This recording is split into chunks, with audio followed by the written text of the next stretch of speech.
Shalom bien-aimés, shalom frères et sœurs, que la paix, la grâce et la communion du Saint-Esprit soient notre partage.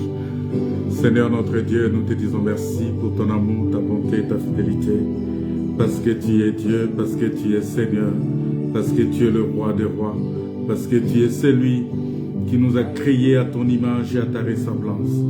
Merci pour tout ce que tu es pour nous, merci pour tout ce que tu fais, merci pour la gloire que tu donnes à ton nom. Que ton nom soit glorifié au nom de Jésus. Amen.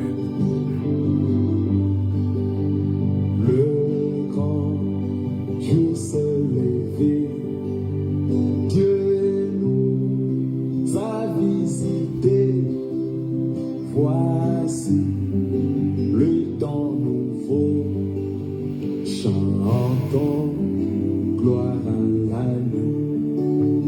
Nous recevons des Christ, c'est qui l'avait promis, le Saint-Esprit est là. Oh, le Saint-Esprit est là. Le Saint-Esprit est là. La mort a disparu. Oh, Dieu donne plein salut. Alléluia. Et sur le monde entier, oh, le grand jour s'est levé. Le Saint-Esprit est là. L'obscurité s'enfuit, la lumière a jailli, chasse de cœur troublé, toute crédulité, car Christ, le roi des rois, répand l'esprit des foi, le Saint-Esprit est là. Le Saint-Esprit est là. Le Saint-Esprit est là. La mort a disparu.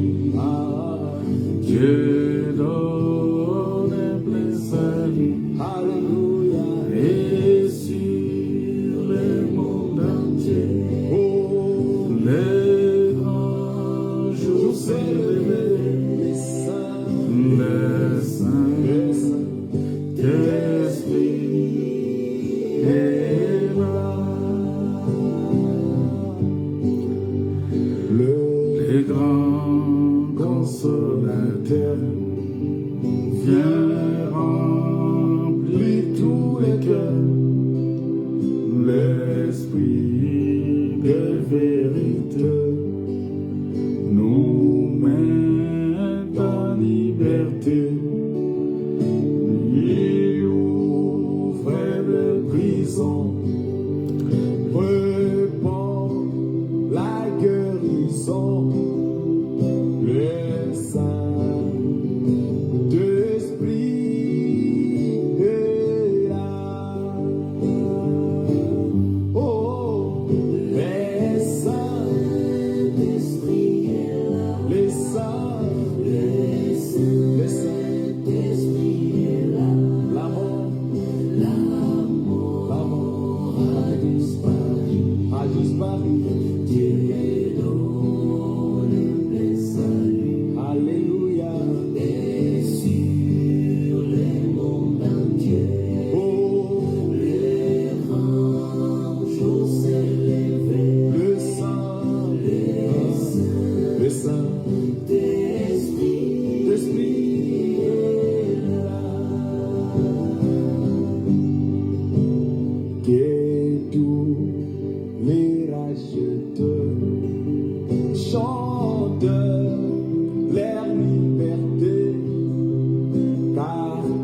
Christ tout accompli.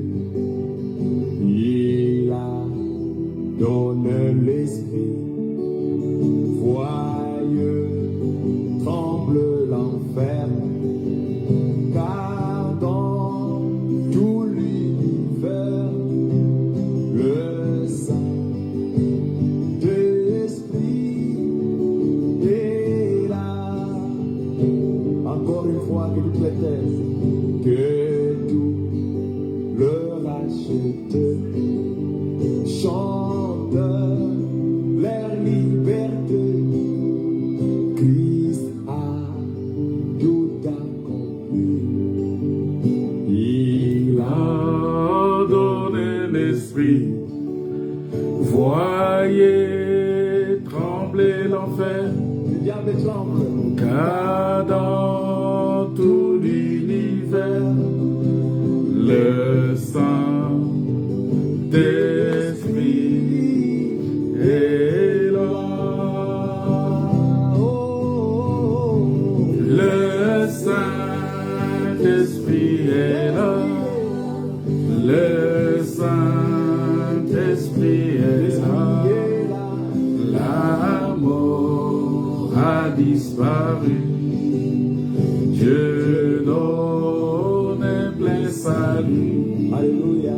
Et sur le monde entier, le grand jour s'est levé.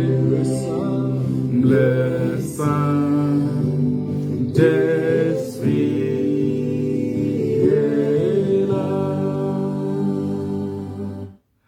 Shalom bien-aimés, shalom frères et sœurs, que la paix, la grâce et la communion du Saint-Esprit soient votre partage. Que Dieu vous bénisse de partout où vous nous suivez.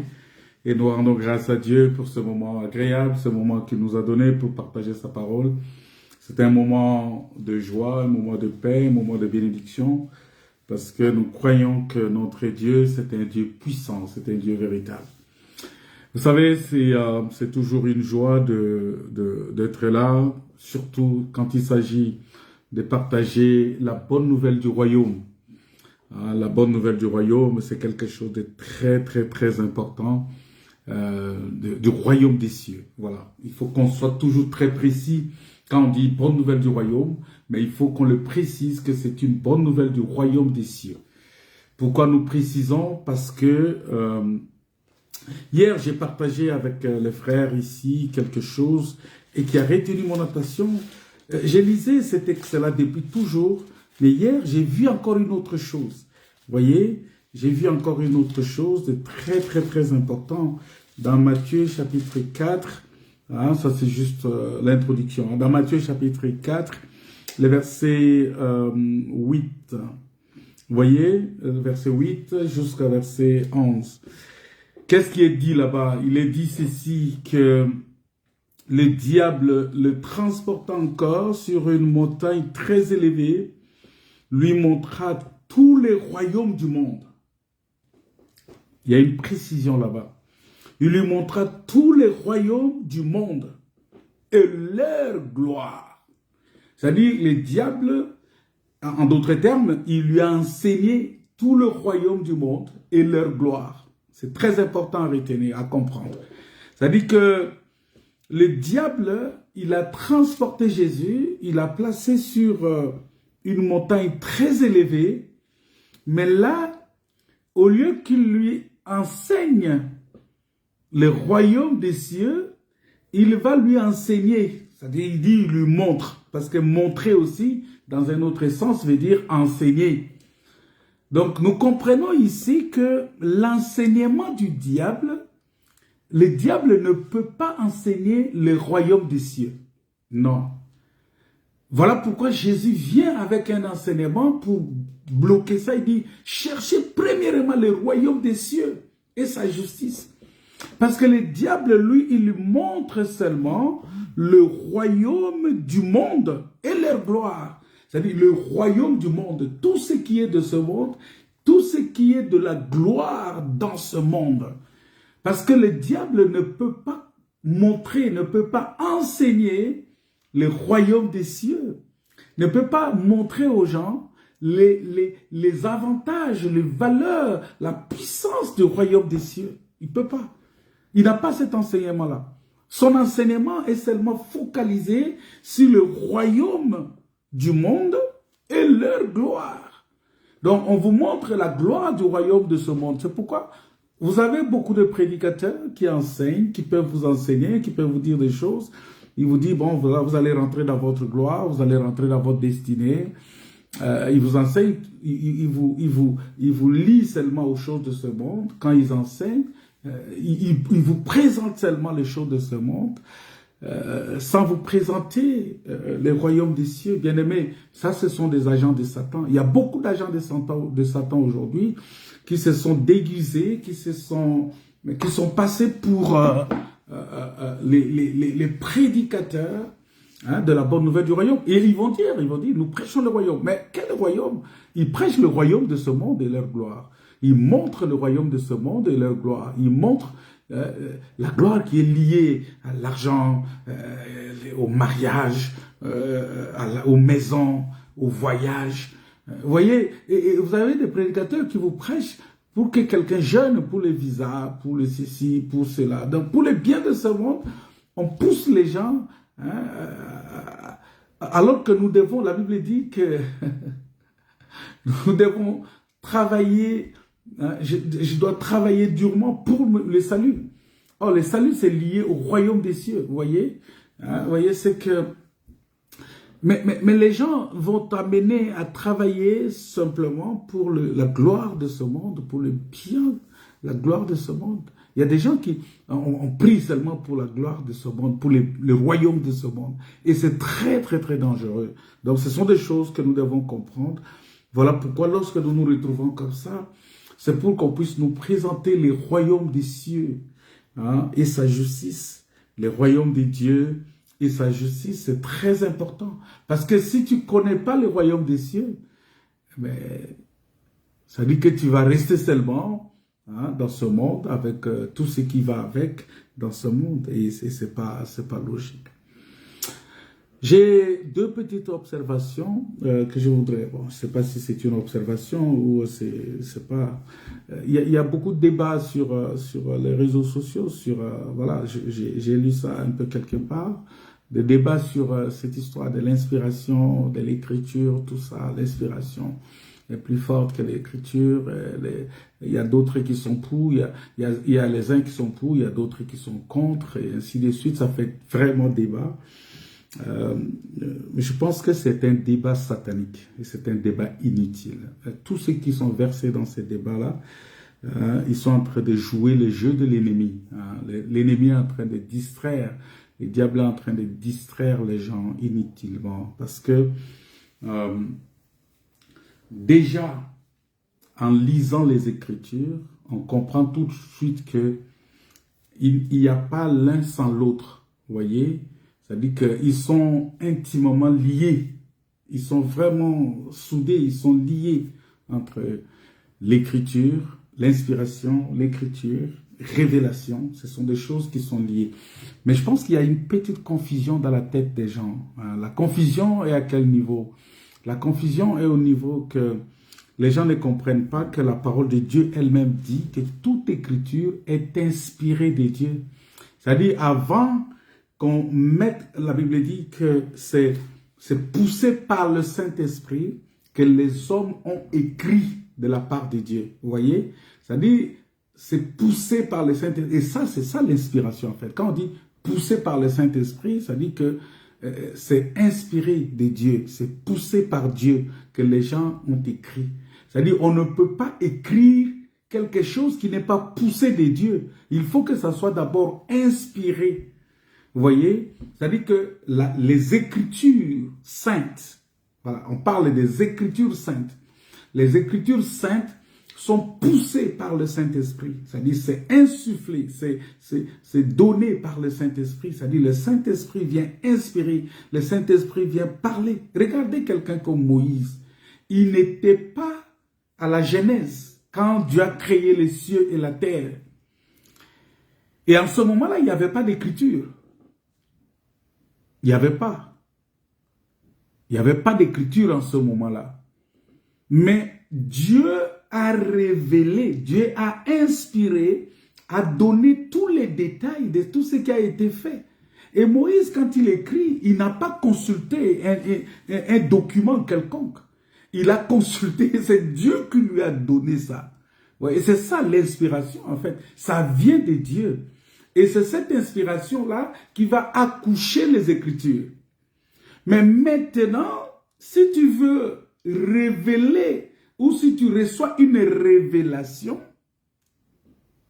après avoir eu les Écritures, lorsque nous devons maintenant avoir la révélation, cette révélation-là doit tirer sa source de l'Écriture. Donc tu ne peux pas interpréter, voilà, en d'autres termes. Donc tu ne peux pas interpréter quelque chose en dehors de ce qui est écrit. C'est ce que la Bible dit, n'allez pas au-delà de ce qui est écrit. C'est-à-dire que si tu veux pratiquer, si tu veux interpréter, il ne faut pas aller au-delà de ce qui est écrit. C'est-à-dire, en ce moment-là, l'écriture devient un socle, une base. Alors, on ne peut pas dire que l'un est supérieur à l'autre. Ça n'existe pas. Vous voyez? L'un n'est pas supérieur à l'autre. C'est-à-dire que c'est comme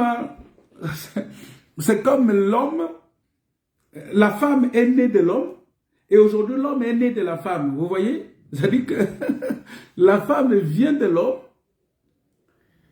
parce que la femme est sortie de l'homme.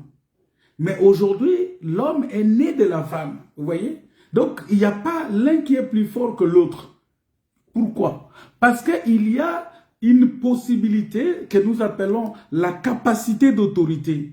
Et cette capacité d'autorité-là a un niveau.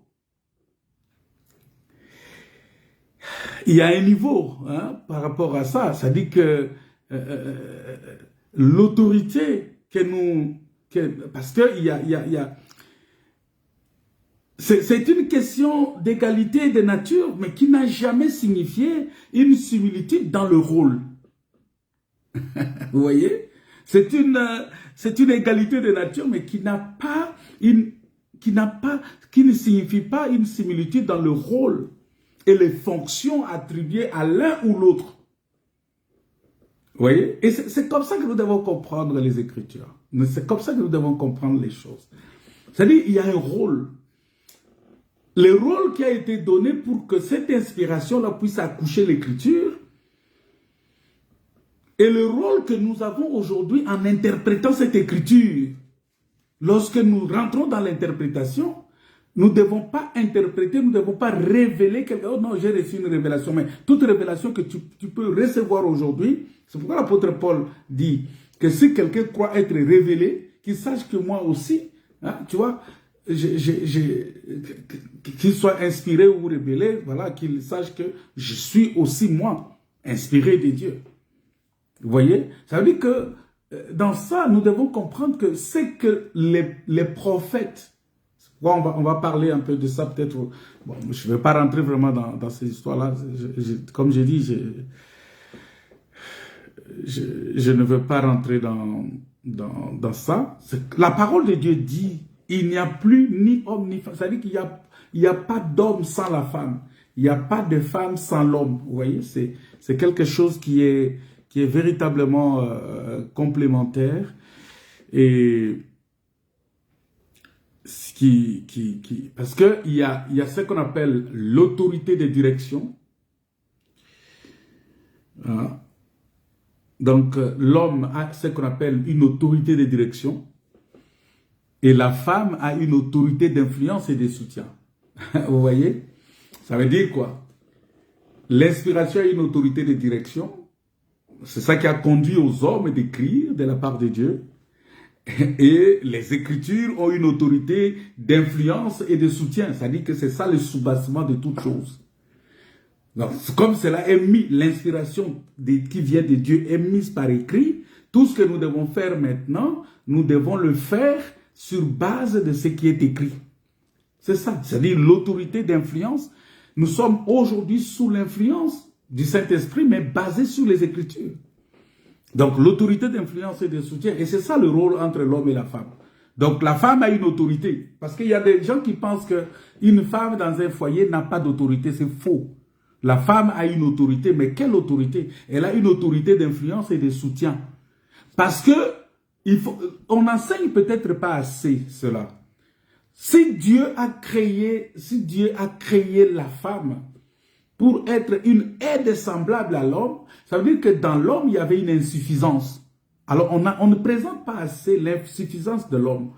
On vient seulement dire, ah non, tu es une aide semblable. Mais oui, je suis une aide, mais parce que toi, tu as des insuffisances que moi, je suis venu. Vous voyez, c'est pourquoi, à un certain moment, on essaye de voir la possibilité de traiter d'égal à égal, mais ce n'est pas une égalité de nature, hein, tu vois, qui signifie une similitude de rôle. Non, chacun a son rôle, chacun a ses fonctions. Mais, dans ces rôles et ces fonctions, il y a une complémentarité. Et le point d'intersection, c'est cette complémentarité-là. Vous voyez, je complète la femme complète l'insuffisance de l'homme et l'homme complète aussi la femme. Vous voyez, par cette autorité-là, par cette autorité de direction. Parce que si tu laisses à la femme la direction, ça va aller dans tous les sens. Et c'est ce que nous avons vécu dans les jardins d'Éden. Vous voyez? C'est pourquoi il y a une autorité de direction et il y a une autorité d'influence et de soutien. Et c'est très important de comprendre cela comme ça. Donc, il ne faut pas se laisser entraîner par ces discussions inutiles-là. L'inspiration, les Écritures, toutes les deux ont une valeur spirituelle importante pour construire Christ dans la vie d'un enfant de Dieu, de tout celui qui a accepté Jésus-Christ comme son Seigneur et Sauveur. Les jours où le Seigneur va permettre pour qu'on puisse parler de ces choses-là, je vais rentrer peut-être dans une profondeur pour expliquer ce que Jésus a dit. Oui, je suis dans le Père et le Père est en moi. Vous voyez? Donc, le Père est dans le Fils est dans le Père. Et ça, c'est le travail qui est fait. Le Père a un corps, le Fils aussi a un corps. Et l'un est dans l'autre. Vous voyez? C'est-à-dire que dans l'Écriture, on trouve l'inspiration. Dans l'inspiration, on trouve les Écritures. Vous voyez? Donc, il n'y a pas un plus grand que l'autre. L'esprit là, c'est cet esprit qui anime les gens là, c'est l'esprit qui anime beaucoup de gens qui aiment trop le pouvoir. Qui aiment trop le pouvoir, et quand les gens aiment trop le pouvoir, ils sont souvent perdus. Les gens aiment trop, ils aiment le pouvoir, ils aiment vraiment être supérieurs. Et il y a des gens aujourd'hui qui prêchent pour créer des buzz inutilement. Comment tu peux utiliser? Mais I don't know, I'm just wondering myself. Je me pose des questions.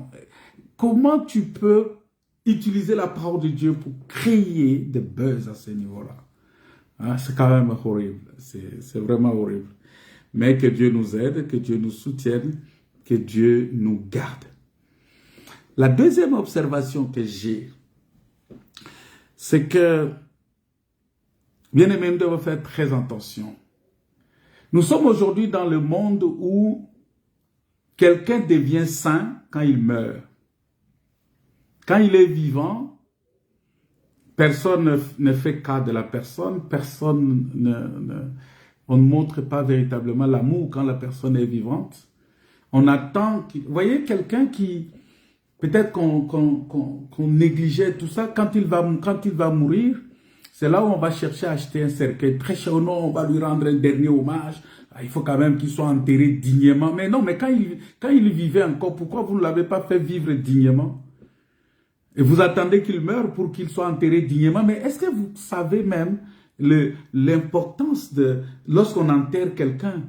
Quand on enterre quelqu'un, mais quelqu'un est mort, mais c'est fini. C'est fini. Il n'a plus de souvenirs sur tout ce qui se passe.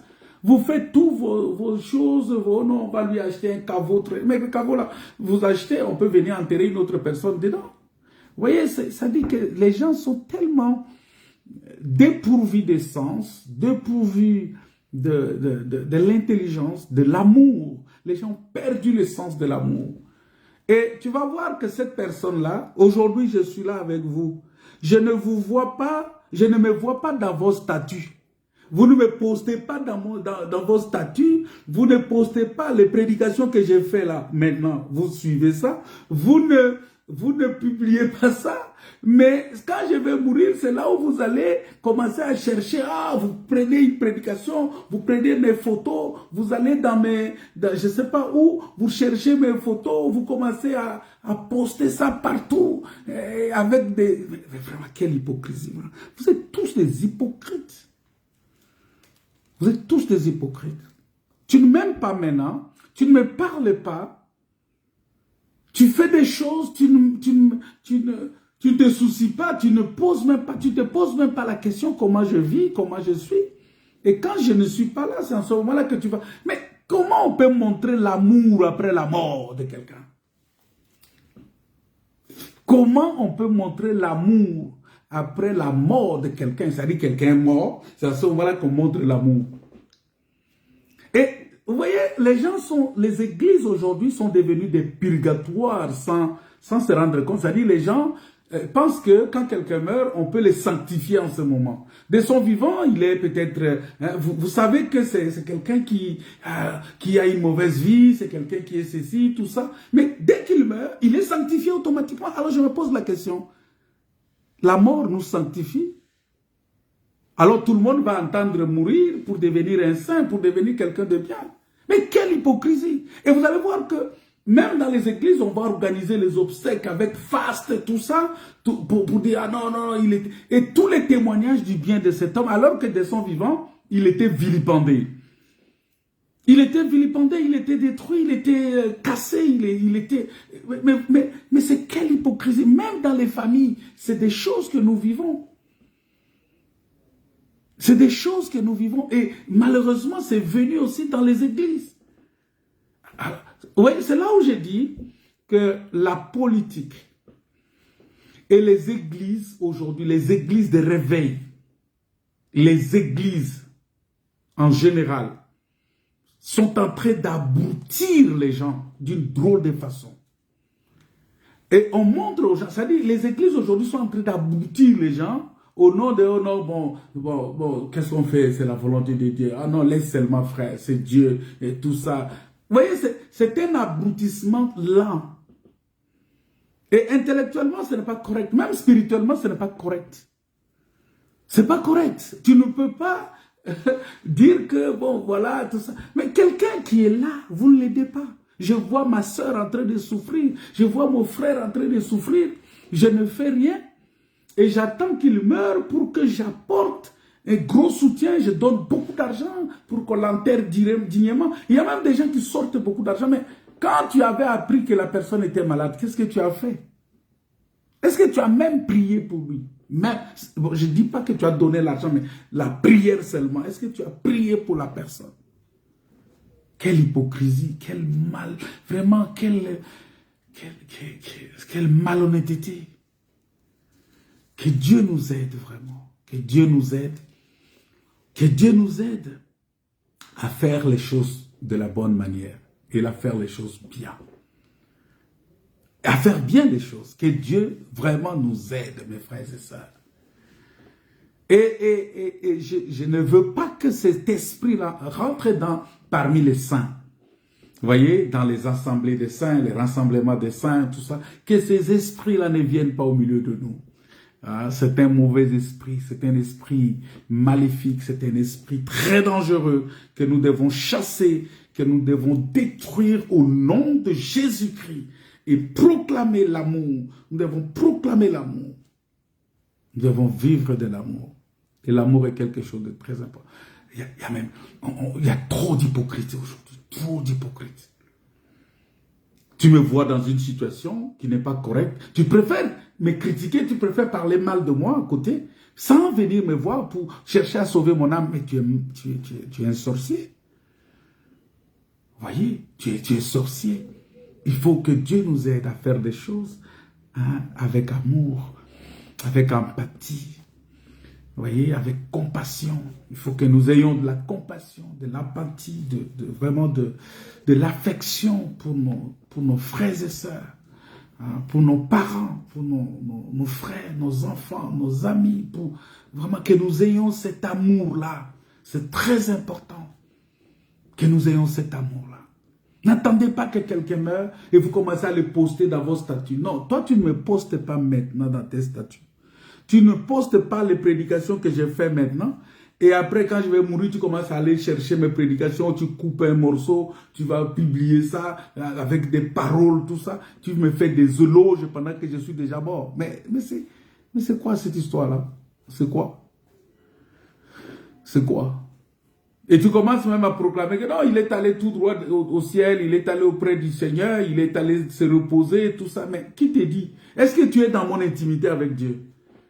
Peut-être que dehors, je vous donne une impression d'un un bon prédicateur, et ceci, c'est lui qui prêche la parole, c'est lui qui craint Dieu. Je vous donne cette impression-là dehors. Mais à l'intérieur de moi-même, j'ai des choses que vous ne connaissez pas. Mais quand je ne suis pas là, à ce moment-là, vous commencez à dire, ah non, il est allé se reposer, non, mais regardez, on commence, mais comment on peut arriver à ce niveau-là de sanctifier quelqu'un parce qu'il est déjà mort? Non, on est sanctifié quand on est vivant, par la parole. Jésus a dit dans Jean 17, il a dit, Père, sanctifie-les par ta parole, car ta parole est la vérité. Vous voyez? Il dit, je ne prie pas seulement pour eux, mais pour tous ceux qui croiront en moi, par leur parole.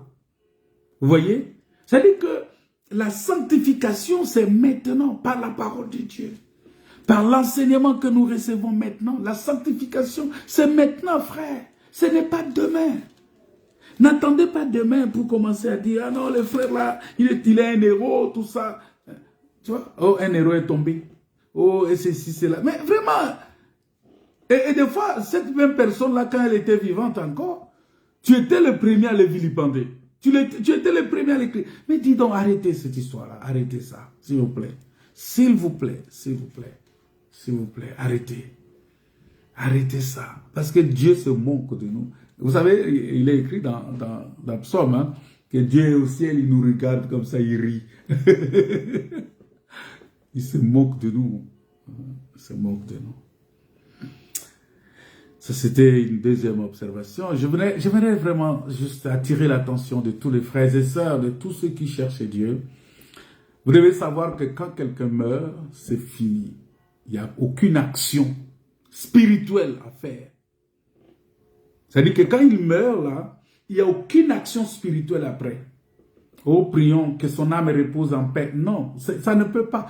Pour que ton âme repose en paix, tu dois le préparer maintenant. C'est maintenant ou jamais. C'est maintenant. Ce n'est pas quand tu meurs que les gens vont commencer à faire leur prière. Oh, que son âme repose en paix. Que son âme, oh, doux repos, serviteur de Dieu. Vraiment, je ne sais pas d'où que les gens ont tiré cette histoire-là. Hein? Repose en paix. Que ton âme repose. Il y a des gens qui prient pour les morts. Ils ne savent pas. Quand il dit que ton âme repose en paix, tu pries pour les morts. Et c'est interdit dans la Bible. C'est interdit. C'est interdit. C'est interdit de prier pour les morts. Oh, que ton âme repose en paix. Oh, que ceci. Où est-ce que vous avez tiré ça? Il faut lire la Bible, frère. Lisons la Bible. Cherchons la face de Dieu. C'est très important. Cherchons la face de Dieu, c'est très important. Parce que si nous ne cherchons pas la présence du Seigneur, la face de Dieu, c'est très malheureux pour nous. Et vous savez, on va continuer notre étude dans les livres de...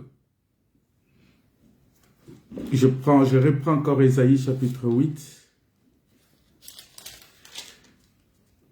Ésaïe chapitre 8. Le verset 10 qui dit « Former des projets, ils seront anéantis.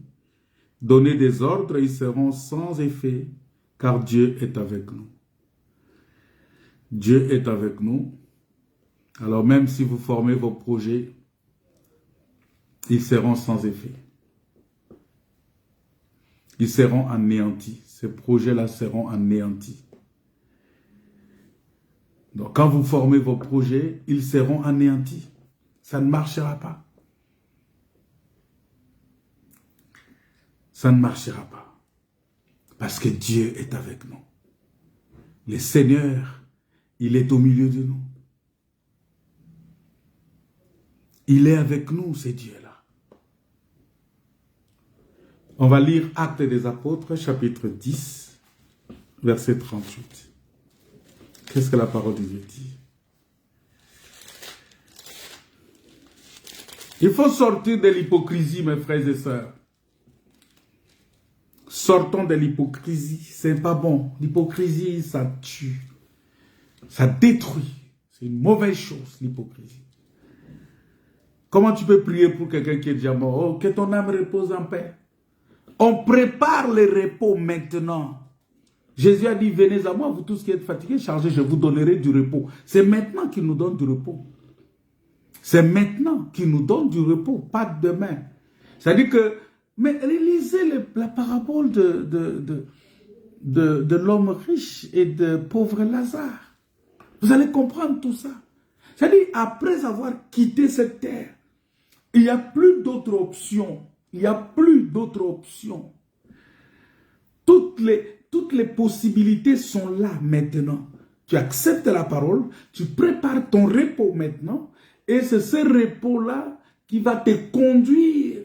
Parce que pour entrer dans le repos éternel de Dieu, c'est maintenant que nous devons préparer ça. Voilà pourquoi nous devons faire très attention. Nous devons faire très attention. Acte 10, verset 38. Qu'est-ce que la parole de Dieu nous dit là-bas? Il dit, vous savez comment Dieu a oint du Saint-Esprit et de force Jésus de Nazareth. Vous savez comment Dieu a oint du Saint-Esprit Jésus de Nazareth. C'est Jésus-là qui allait de lieu en lieu, faisant du bien et guérissant tout ce qui était sous l'empire du diable. Car Dieu était avec lui. L'Éternel avec nous. C'est-à-dire, Dieu était avec lui. Il allait de lieu en lieu. D'abord, quand Dieu est avec lui, il est oint du Saint-Esprit et de force. Quand Dieu est avec toi, tu es oint du Saint-Esprit et de force. Ça, c'est la première chose. La première bénédiction que nous recevons lorsque Dieu est avec nous. Et il allait de lieu en lieu faisant du bien. C'est-à-dire, il va de lieu en lieu pour faire du bien. Si Dieu est avec toi, tu vas faire du bien. Si Dieu est avec toi, tu vas faire du bien. Tu ne vas pas faire du mal. Tu ne vas pas penser du mal à quelqu'un. Tu ne vas pas penser quelque chose de mauvais pour ton frère. Voilà pourquoi la Bible dit l'amour ne soupçonne pas le mal. L'amour ne pense pas du mal, ne médite pas le mal pour son prochain. Non. Vous voyez?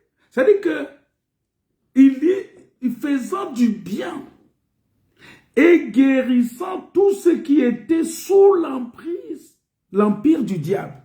C'est-à-dire, vous voyez ici, il guérissait tout ce qui était sous l'empire du diable. Ça veut dire quoi? Ça veut dire que lorsqu'on est sous l'empire du diable, on est malade. En d'autres termes, vous allez comprendre pourquoi Dieu est descendu dans les jardins d'Éden. Parce que pour comprendre ça, il faut aller dans les jardins d'Éden. Aller là-bas, poser la question à Adam. Parce que quand Adam a péché, quand Adam a accepté de se soumettre à la volonté du diable. La Bible dit que Dieu est descendu, Dieu l'a chassé du jardin. Et quand Dieu l'a chassé du jardin, il est sorti du jardin. En ce moment-là, il était exposé à toutes sortes de maladies, de problèmes. Parce que quand on n'est pas sous l'abri du Très-Haut, quand on n'est pas sous l'abri du Très-Haut, on ne peut pas se reposer à l'ombre du Tout-Puissant.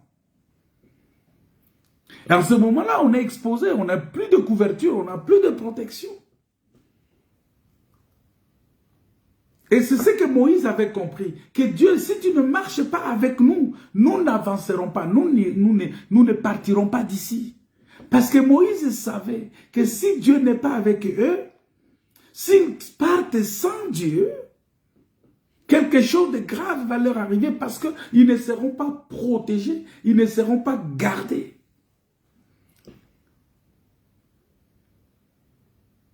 Et donc, il fallait absolument que Dieu soit avec eux. Alors, il dit ici qu'il guérissait, il faisant du bien et guérissant tout ce qui était sous l'empire du diable. Ici, cette guérison ici est beaucoup plus profonde que la guérison des maladies. Cette guérison ici est beaucoup plus important, beaucoup plus important que la guérison des maladies, des maladies dont nous souffrons dans la chair. Ici, parce que quelqu'un pour être sous l'empire du diable, c'est l'esprit, c'est l'âme qui est d'abord sous l'empire du diable, et en ce moment-là, ça va entraîner ipso facto le corps. Vous voyez? Et donc, il vient, parce qu'il y a ce qu'on appelle, c'est là où on va parler de... Voilà pourquoi Dieu, dans l'Ancienne Alliance, il vient, il propose, il ouvre les fenêtres aux gens. Il dit, bon voilà, je vais vous ouvrir des fenêtres, parce que dans l'Ancienne Alliance, il n'y avait pas la porte, il n'y avait que des fenêtres. Il n'y avait que des fenêtres.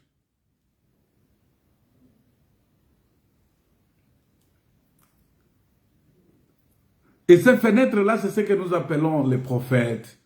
C'était des fenêtres que Dieu ouvrait. Il ouvrait des fenêtres par-ci, par-là. Et quand il ouvrait ces fenêtres-là, justement, c'était pour permettre aux gens de voir. Mais dans la Nouvelle Alliance, au lieu que Dieu ouvre la fenêtre, il vient ouvrir la porte.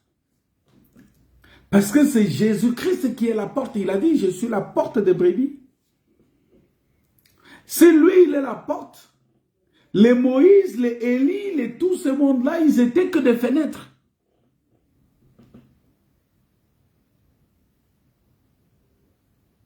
Et Dieu a travaillé avec eux pour nous visiter. Mais aujourd'hui, il nous a ouvert la porte. Cette porte-là, c'est son corps qui a été déchiré sur la croix. Cette porte-là qui est ouverte. Au travers de sa chair, il a déchiré les rideaux. Il a déchiré ce qui bloquait l'accès.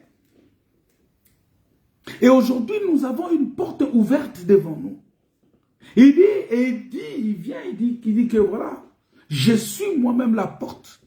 Venez entrer par la grande porte, par la porte. Venez entrer par la porte. C'est-à-dire, fini ce temps-là d'entrer par des fenêtres. Parce que autrefois, c'était des fenêtres.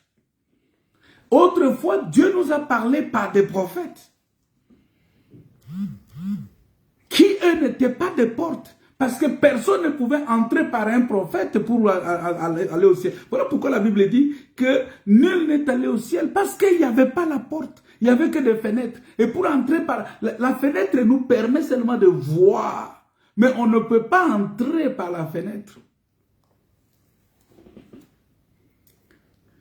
Ça nous permet. Noé, il ouvre la fenêtre pour voir, pour regarder sur le niveau des eaux. Mais les gens ne pouvaient pas entrer par la fenêtre. Vous voyez, quand Noé a fermé, les gens ne pouvaient pas entrer par la fenêtre.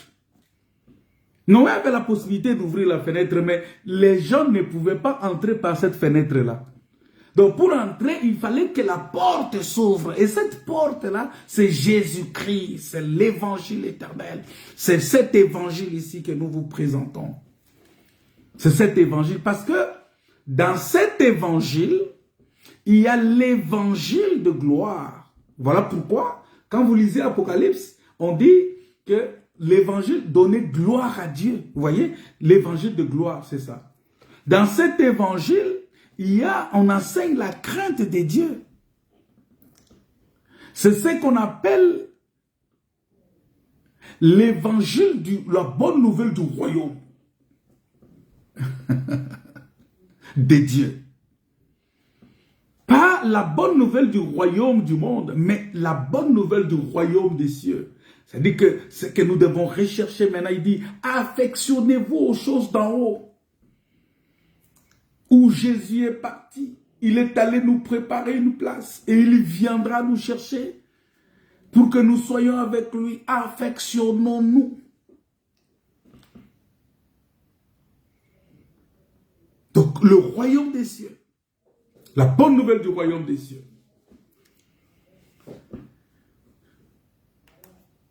Et dans cet évangile,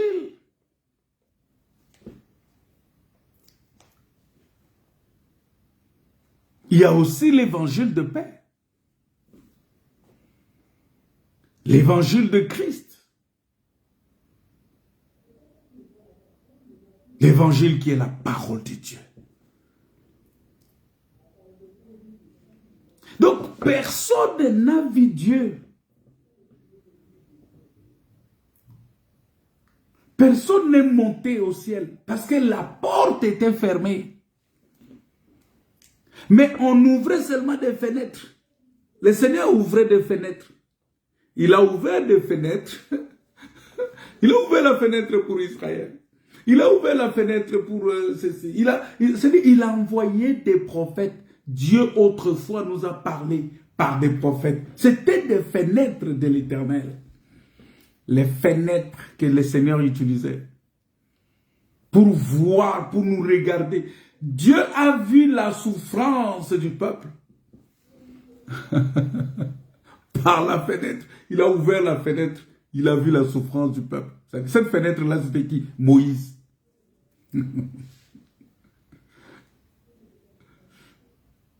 Dieu a vu l'entêtement d'Akab. Dieu a ouvert la fenêtre. Il a vu ça. Il envoie Élie. Qui était la fenêtre? Personne ne pouvait entrer par la fenêtre, frère. Personne. Et cette fenêtre-là nous permettait aussi de voir Dieu de loin. On voyait cette grâce-là de loin.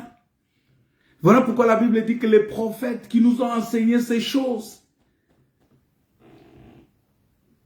ils ont salué ça de loin. Les prophètes qui nous ont enseigné ces choses, ils ont fait de cette chose l'objet de leur recherche et investigation. Ils ont salué ça de loin. Mais lorsque la porte est arrivée, nous avons aujourd'hui l'accès pour rentrer par la porte dans le royaume des cieux. Mais ce n'est pas donné à tout le monde d'entrer. Non, ce n'est pas tout le monde. Seulement celui qui croit. Seulement celui qui croit. Si tu ne crois pas, tu n'entreras pas. Mais quand tu crois, il faut persévérer jusqu'à la fin pour entrer. Oh, parce qu'il y a des gens qui, vous voyez, peut-être on enseigne aussi des fois très mal. Oh non, la foi seule suffit. Non, mais écoutez, il ne faut pas qu'on enseigne comme ça. Sinon, quand tu dis seulement que oh, non, si tu crois, c'est bon, crois seulement, c'est tout. Non. La Bible dit ceci. Matthieu 28. Matthieu 28, verset 20. J'avais expliqué ça l'autre fois, mais je vais revenir encore là-dessus. Il dit, allez, faites de toutes les nations des disciples, les baptisant au nom du Père, du Fils et du Saint-Esprit. Enseignez-leur. Enseignez-leur.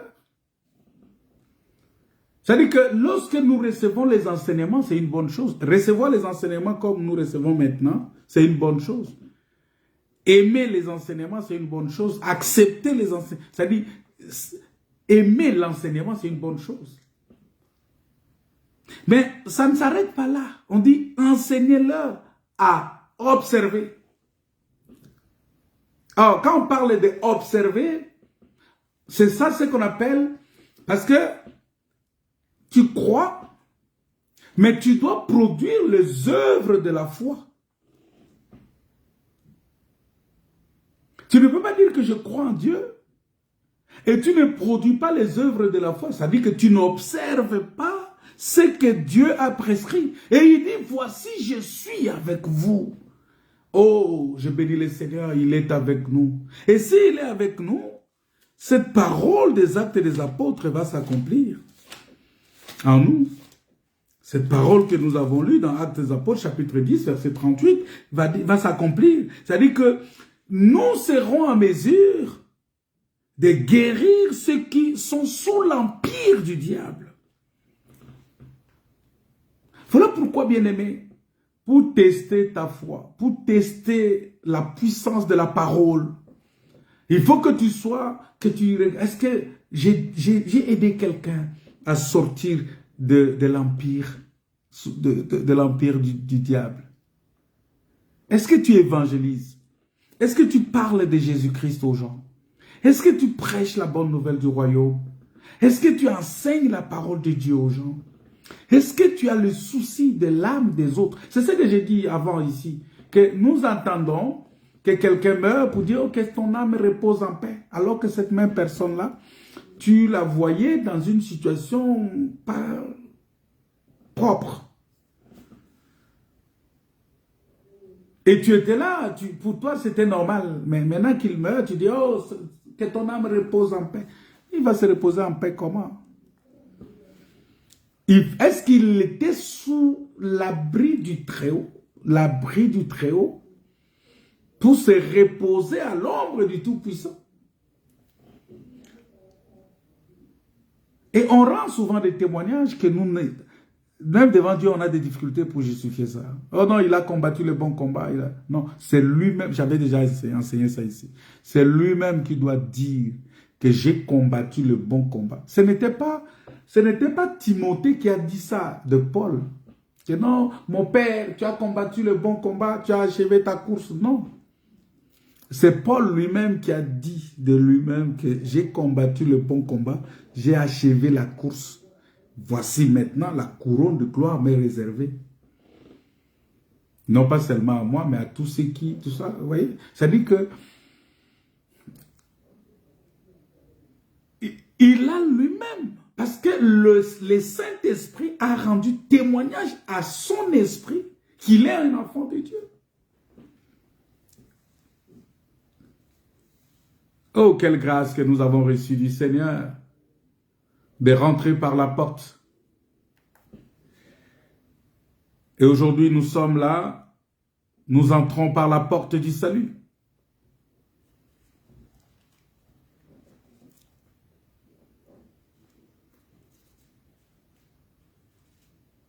Parce que nous devons comprendre, bien-aimés, que les choses naturelles sont souvent sont souvent tirés des choses spirituelles. Et ça m'amène des fois aussi à regarder dans la société, à regarder ce qui nous entoure. Et je me dis, mais Seigneur, quel enseignement tu veux nous donner? Quel enseignement tu veux nous donner? Mais dans 1 Jean chapitre 5, verset 14, la Bible dit que nous avons auprès de lui cette assurance. Nous devons avoir auprès de Dieu l'assurance. Si Dieu est avec nous, nous devons avoir auprès de lui une assurance.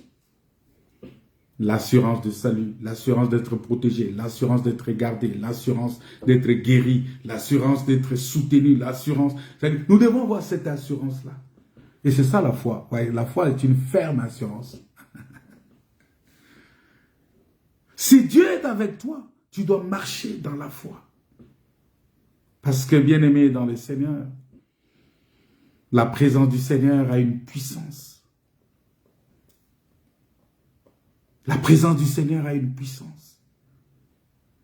Et c'est ce que Moïse avait compris. Moïse était convaincu que sans la présence de Dieu dans sa vie, il lui était vain de tenter quoi que ce soit. Il ne pouvait pas, il pouvait rien faire. Parce que quand il parlait avec l'Éternel face à face, il disait, mais Seigneur, si tu ne marches pas toi-même avec nous, ne nous fais pas monter d'ici. C'est-à-dire, il voulait dire simplement, Seigneur, si ta présence n'est pas avec moi, alors je vais nulle part. Nulle part. Je ne ferai pas les moindres pas, à moins d'être certain que tu es avec moi. Ah, Moïse était très... Et ça, c'est ce qui doit nous caractériser. Parce que nous devons comprendre la valeur de la présence de Dieu. La puissance de la présence de Dieu avec nous. C'est très important. Si Dieu est avec toi. Parce que Moïse savait que la présence de Dieu faisait la différence entre le peuple d'Israël et les autres peuples. Aujourd'hui, la présence de Dieu au milieu de nous, ça fait la différence entre nous et les autres peuples. La présence de Dieu fait la différence entre ce que nous sommes. Regardez les assemblées aujourd'hui. Les gens sont dans des copies conformes. Les gens sont dans les habitudes. Il suffit que quelqu'un crée un buzz avec quelque chose quelque part. Et c'est tout le monde qui ramasse ça, ça devient un slogan dans la bouche de tout le monde. Mais non, mais écoutez. Quelle est la différence que nous faisons? Mais nous savons que notre différence, ce qui fait notre différence, c'est l'évangile éternel que nous annonçons. Parce que ça, vous voyez, il y a une touche particulière. Hein, vous voyez, parce que là, on te montre, on te présente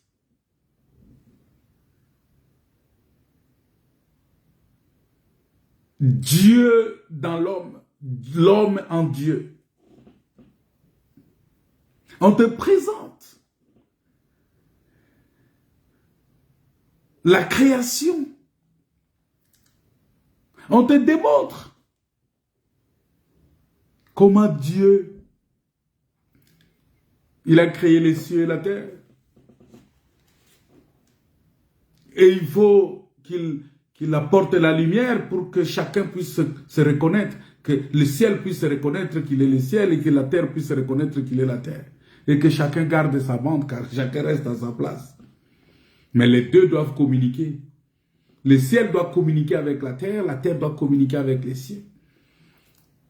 Pour que la terre, pour que les cieux soient confiants qu'il communique avec la terre, il faut qu'il voie que la pluie qu'il a envoyée sur la terre a produit des fruits, a produit les résultats. C'est ça la communication. C'est-à-dire aujourd'hui, la présence du Seigneur avec nous se démontre par le fait que nous sortons de l'emprise, de l'empire de l'ennemi, de l'empire du diable. Et c'est ça la mission principale de Dieu dans l'homme, de sortir de l'empire du diable, de l'emprise, de la domination de Satan.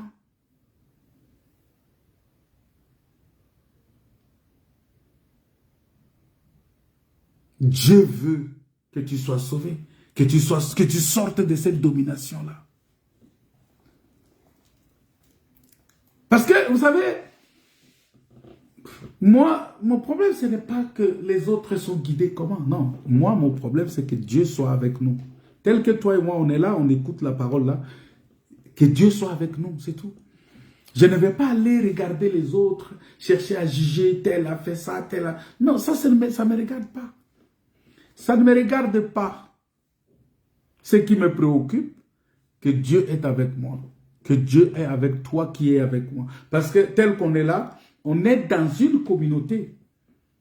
C'est-à-dire que 2 ou 3 réunis, c'est-à-dire comme je suis réuni avec toi, que Dieu soit au milieu de nous. Que Jésus-Christ soit au milieu de nous. C'est le plus important. Que la parole de Dieu soit au milieu de nous.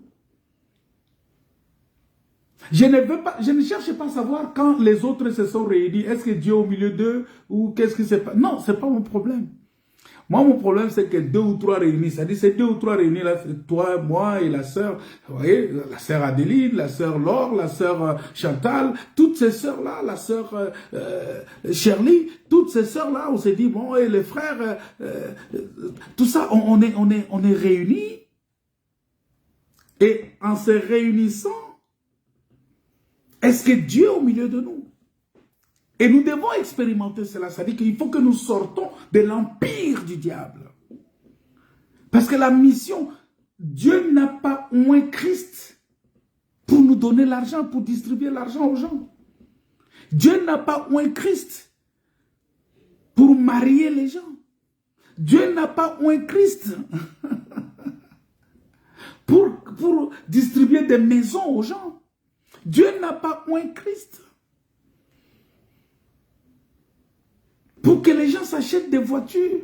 Non, Dieu a oint Christ pour qu'il nous sorte de l'empire du diable. C'est la mission première, la première mission qui a été donnée à Christ. Et Moïse il savait que la présence de Dieu faisait la différence entre ce peuple et toutes les autres nations. Et ceci est encore vrai avec l'Église de Jésus-Christ aujourd'hui. La seule chose qui nous différencie de non-croyants, c'est que Dieu est avec nous. Et si Dieu est avec nous, c'est-à-dire il nous conduit, il nous guide, et nous, il agit en nous. Et nous, vous voyez, il agit en nous au travers de sa volonté.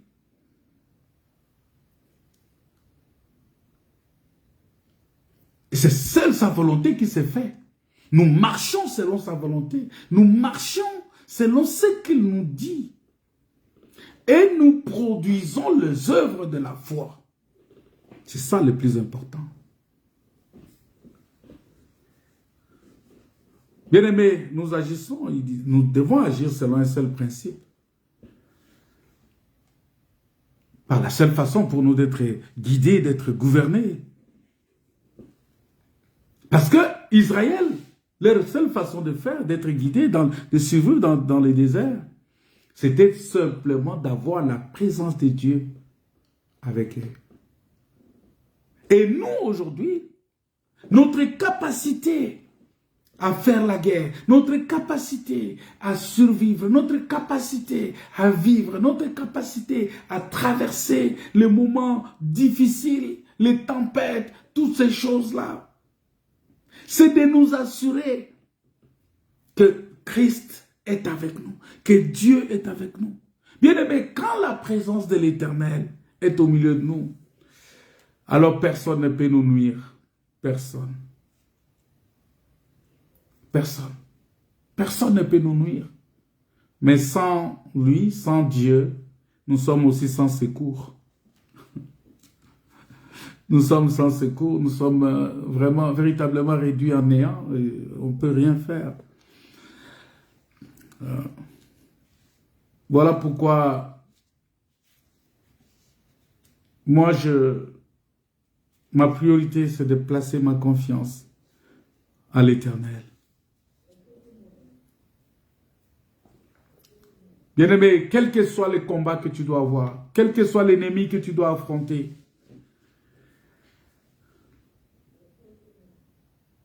le plus important pour toi,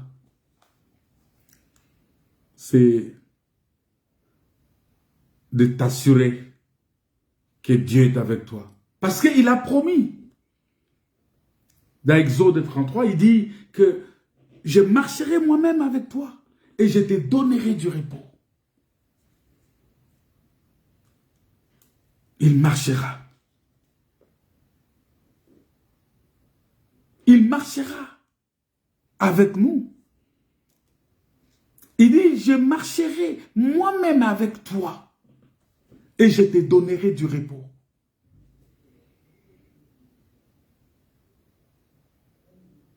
Le repos de Dieu. Bien-aimés dans le Seigneur, il y a beaucoup de choses que nous pouvons. Nous sommes les plus heureux. Nous avons la grâce de Dieu. Parce que les autres, ils n'avaient que des fenêtres, mais aujourd'hui, nous, on a la porte. C'est merveilleux. C'est merveilleux. Nous avons vu comment Abraham a marché avec Dieu. Dieu a marché avec Abraham. Et tous les païens qui étaient autour de lui, ils voyaient la différence. Ils connaissaient la différence entre leur vie et la sienne. Prenez l'exemple d'Abimelech. Dans Genèse chapitre 21, verset 22, Abimelech vient dire à Abraham, il dit, Abraham, Dieu est avec toi dans tout ce que tu fais.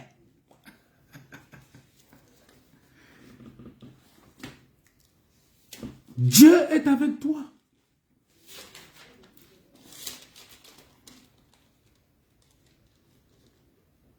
À ce temps-là, Abimelech, accompagné de Picol, chef de son armée, parla ainsi à Abraham. Dieu est avec toi dans tout ce que tu fais. Pourquoi il a confessé que Dieu était avec Abraham? Parce qu'il a vu les œuvres. Il a vu ce qui atteste la présence de Dieu. Bien aimé, ce qui atteste la présence de Dieu, c'est la crainte de Dieu.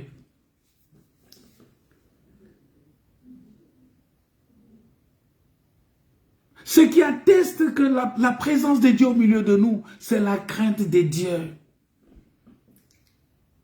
Et la crainte de Dieu se traduit par la fuite du péché, par la fuite du plaisir de ce monde. N'aimez pas le monde, parce que celui qui aime le monde est ennemi de Dieu. Et quand tu es ennemi de Dieu, comment Dieu peut marcher avec toi? Abraham a compris. Il a quitté son pays, sa patrie, sa parenté. C'est-à-dire, il a quitté même les liens de ses parents. Il a quitté même le système, la tradition. Il a quitté même les puissances territoriales dans lesquelles il vivait.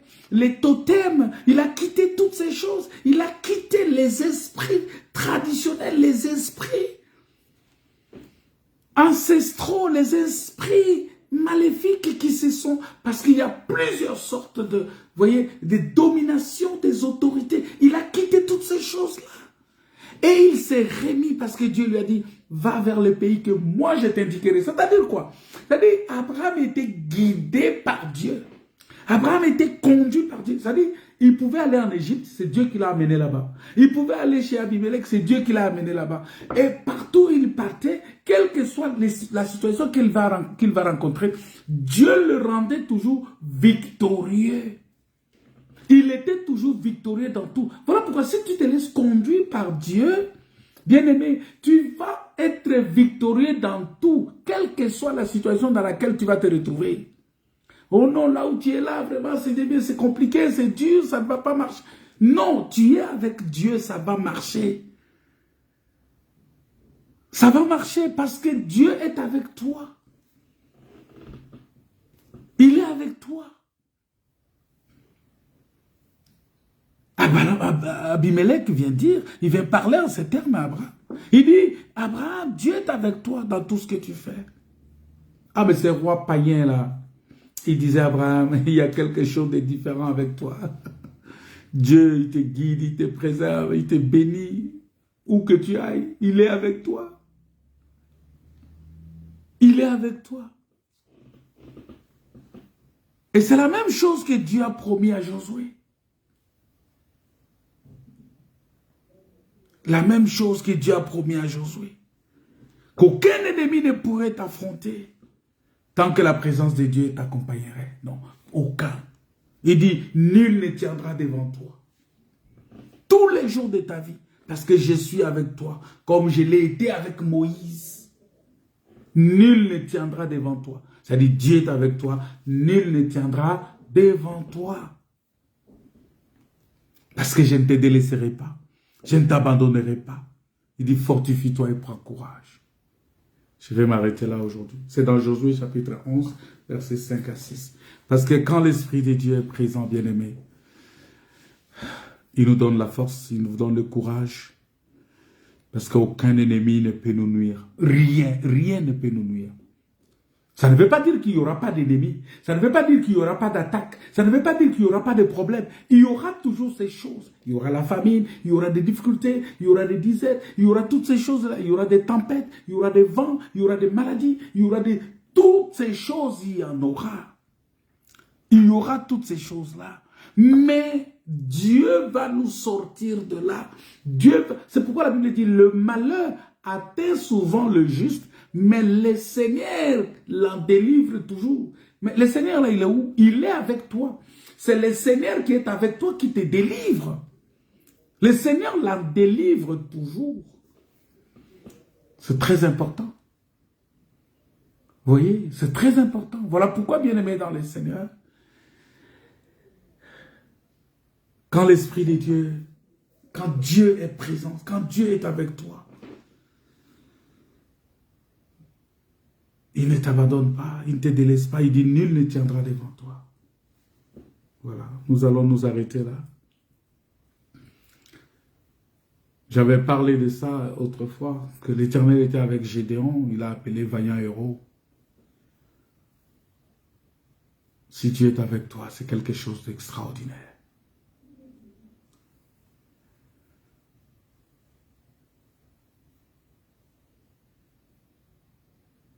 C'est extraordinaire. Voilà pourquoi, bien-aimé dans le Seigneur, le Seigneur a dit dans Ésaïe chapitre 43, je vais lire ce texte-là, ce sera le dernier, Ésaïe 43, Ésaïe 43, versets 1 à 5. C'est très important ce texte-là et ça, on va expliquer ça le vendredi si Dieu le permet. Ésaïe 43, versets 1 à 5. Il dit ceci. Ainsi parle maintenant l'Éternel, qui t'a créé, ô Jacob. C'est lui qui t'a formé. C'est lui qui t'a formé. Ô Israël, ne crains rien, car je te rachète. Je t'appelle par ton nom, tu es à moi. Si tu traverses les eaux, je serai avec toi. Et les fleuves, ils ne te submergeront point. Si tu marches dans le feu, tu ne te brûleras pas. Et la flamme ne t'embrasera pas. Car je suis l'Éternel ton Dieu, le Saint d'Israël ton Sauveur. Alléluia. Je donne l'Égypte pour ta rançon, l'Éthiopie et Saba à ta place. Parce que tu as du prix à mes yeux, parce que tu es honoré et que je t'aime. Je donne des hommes à ta place et des peuples pour ta vie. Ne crains rien, ne crains rien, car je suis avec toi. Je suis avec toi. Je ramènerai de l'Orient ta race et je te rassemblerai de l'Occident. Alléluia. Vous voyez, Dieu est avec nous. Il dit, ne crains rien, car je suis avec toi. Tu sais, on a souvent la peur parce qu'on n'est pas confiant. On ne sait pas si Dieu, réellement Dieu est avec nous ou pas. Mais si Dieu est avec toi, bien-aimé, ne crains rien. N'ayez pas peur. N'ayez pas peur. Sois sans crainte. Ça, c'est une promesse spéciale qu'il avait faite à ceux qui l'aiment. À ceux qui l'aiment. Il dit, sois sans crainte, car je t'ai racheté et je t'ai appelé par ton nom. Oh bien-aimé dans le Seigneur. Avec la présence du Seigneur, tu peux traverser tous les fleuves. Tu peux traverser tout feu. Tu survivras. Mais cependant, tu ne vas pas simplement survivre. Non, pas simplement survivre, mais tu seras béni au travers de tout cela. Parce que Dieu est avec toi. Parce que le Seigneur est avec toi. Bien-aimés dans le Seigneur, toutes ces écritures-là ont pour but de nous encourager et nous exhorter à rechercher la présence de Dieu dans nos vies. Oh, nous pouvons remercier le Seigneur. Nous pouvons dire merci Seigneur pour ce que sa présence a fait. Pour les autres, pour Abraham, pour Isaac, pour Josué, pour Gédéon, pour tous ces gens-là, pour Jérémie, pour tout Israël.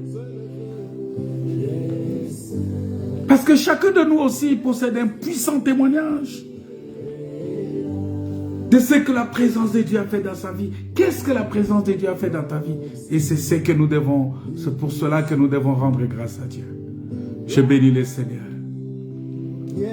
Que le Seigneur soit loué, soit béni au milieu de nous. Que Dieu soit glorifié. Parce qu'il est Dieu. Alléluia.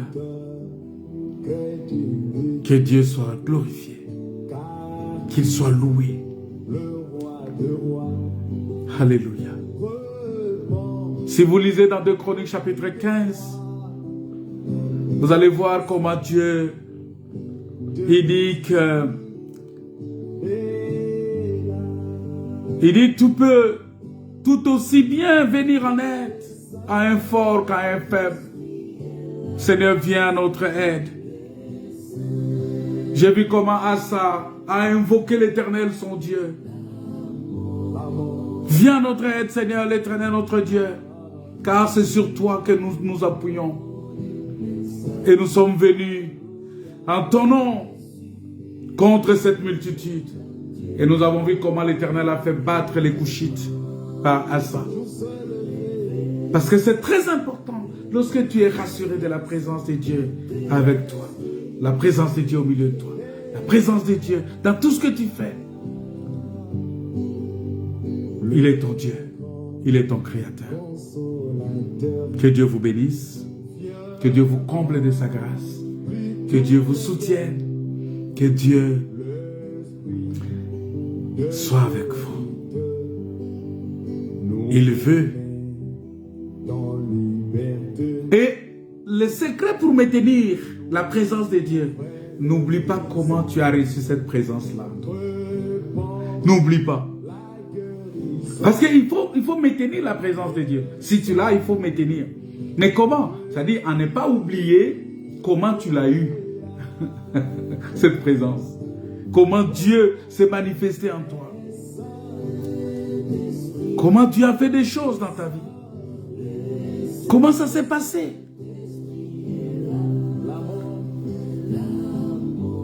N'oublie jamais comment tu as obtenu cette victoire, cette délivrance, cette guérison. N'oublie pas cela. Dieu a dit à ça, il dit, c'est parce que tu m'as cherché de tout ton cœur. Tu t'es tourné totalement vers moi. Quand tu étais dans la détresse, je t'ai envoyé ma présence. C'est ma présence qui a fait fuir tes ennemis. Vous voyez? N'oublie pas que quand tu étais dans la détresse, tu t'étais tourné totalement vers Dieu. Et c'est très important. C'est ce que nous devons faire. N'oublie pas cela. N'oublie pas cela. Recommande ton sort à l'Éternel. Mets en lui ta confiance et il agira. N'oublie pas cela. Et tu maintiendras toujours la présence de Dieu avec toi. Que Dieu vous bénisse. Que Dieu vous comble de sa grâce. N'oubliez pas, si vous avez été touché par ce message, de le partager dans vos groupes, partager à tous les autres, mais surtout encore de communiquer aux frères et sœurs que nous allons nous retrouver encore vendredi pour écouter la parole de Dieu. Soyez bénis. Vendredi, on va se retrouver ici à la même heure, 18h30, heure de France, pour écouter la parole. Soyez bénis. Au nom de Jésus. Amen. Il a donné l'esprit. Voyez, tremble l'enfer, le diable tremble.